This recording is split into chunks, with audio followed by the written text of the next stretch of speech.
মাকড়সা মাকড়সা মাকড়সা মাকড়সা মাকড়সা মাকড়সা মাকড়সা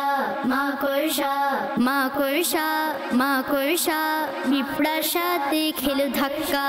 মাকড়সা মাকড়সা পিঁপড়ার সাথে খেলো ধাক্কা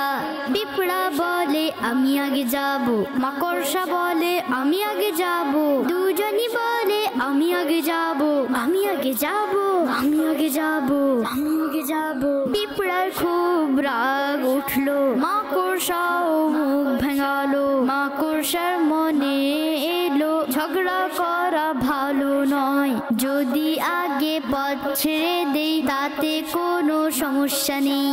অনেক ভেবে মাকড়সা বলল ভাই পিঁপড়া আপনি যান পিঁপড়া যখন এ কথা শুনলো সেও কিছুটা লজ্জা পেল এভাবে দুজনই নিল বিদায় হলো না ঝগড়া হলো না লড়াই হলো না ঝগড়া হলো না লড়াই